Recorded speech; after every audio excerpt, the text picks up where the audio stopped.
There are 12 men in the history of our species who have stood on the surface of another world. Today, only 4 remain.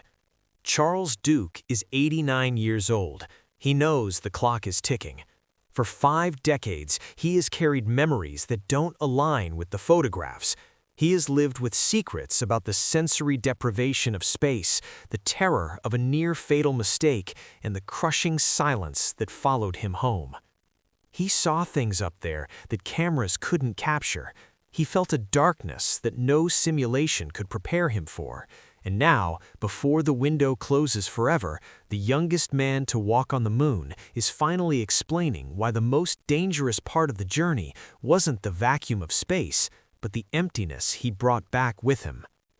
July 1969. The world is holding its breath. The Eagle lander is descending, but the alarms are screaming. Fuel is critical. In Houston, the tension is physical. Engineers are turning blue, deprived of oxygen by their own anxiety. Only one man is allowed to speak to the crew. Not the flight director, not the president, just the Capcom.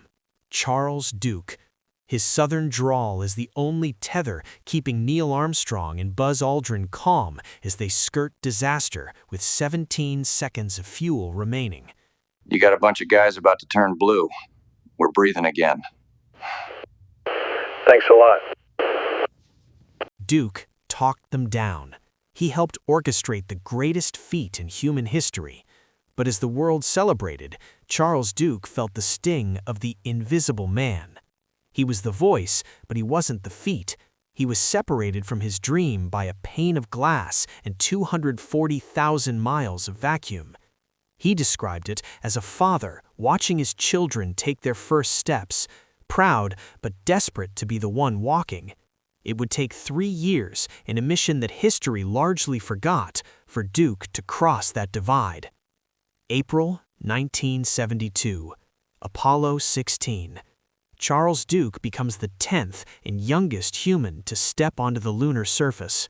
He had trained for 2 years. He had memorized the maps. He thought he was ready. He was wrong. The photographs you've seen, they lie.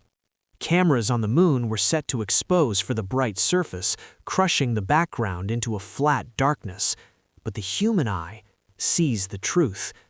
There were no stars, no atmosphere to scatter the light.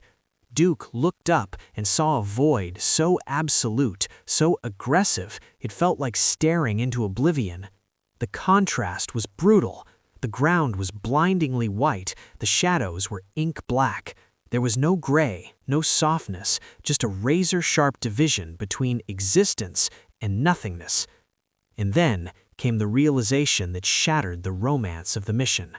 We all know the image of Earthrise, the blue marble floating beautifully in the distance. Duke never saw it.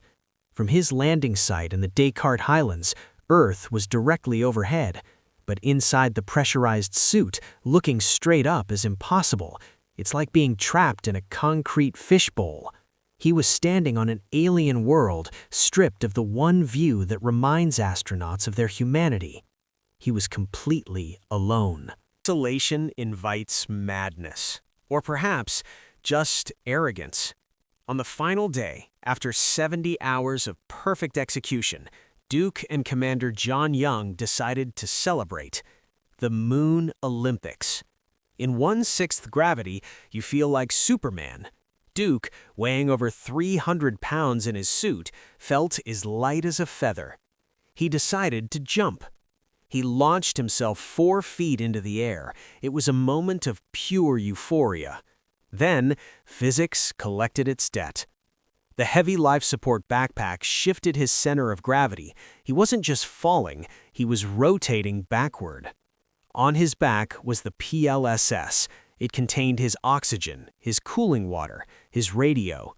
The shell was fiberglass.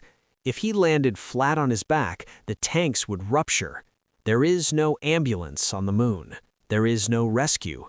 A cracked tank means instant depressurization, a violent, silent death. He hit the ground hard. His heart hammered against his ribs, deafening in the silence of the suit. He waited for the hiss. the sound of his air rushing out into the vacuum. "That wasn't very smart," John Young stated. The backpack held. He was alive, but the lesson was seared into him. We are guests here, and this place is trying to kill us. Before they left, Duke had one final task. Not for science, for the family he had effectively abandoned for years of training. He took a photo of his wife, Dottie, and their 2 sons, sealed in plastic, and dropped it onto the lunar soil. He took a picture of the picture. It became one of the most famous images of the Apollo era, a testament to human connection in a desolate world. But the moon is not sentimental. 50 years of cosmic radiation, cycles of boiling heat, and absolute zero. Today, that photo is likely a bleached white square, the faces of his family erased by the environment. It was a perfect metaphor for what awaited him back on Earth. The astronauts call it the melancholy of everything else. When you have traveled 240,000 miles, when you have walked where no life has existed for billions of years, how do you go back to rush hour traffic? How do you care about a mortgage? The hero returned, but the man was hollow. The adrenaline faded, leaving a vacuum that fame couldn't fill. His marriage began to fracture. His relationship with his sons, the boys in that photo, drifted into silence. He had conquered the moon, but he was losing his life on Earth. It took 6 years, not a scientific breakthrough, but a spiritual one. In 1978, Duke found a faith that he claims did what space travel never could. It filled the void. He stopped looking up for answers and started looking inward. Now, Charles Duke is 89. He is one of the last living links to the Golden Age. He spends his days fighting a new battle, convincing a skeptical generation that it actually happened. He faces the deniers, the conspiracy theorists, the people who claim his life's work was a soundstage production. He doesn't get angry. He simply offers the only evidence that matters. I was there. The footprints are still there, untouched by wind or rain. The rover is still parked where they left it. And somewhere in the dust of the Descartes Highlands, a bleached white photograph lies next to a boot print, a reminder that we left Earth not to escape it, but to understand how fragile it truly is.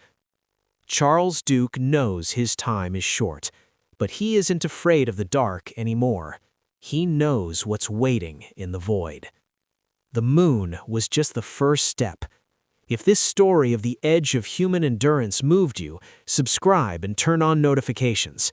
The universe is full of mysteries, and we are just beginning to uncover them.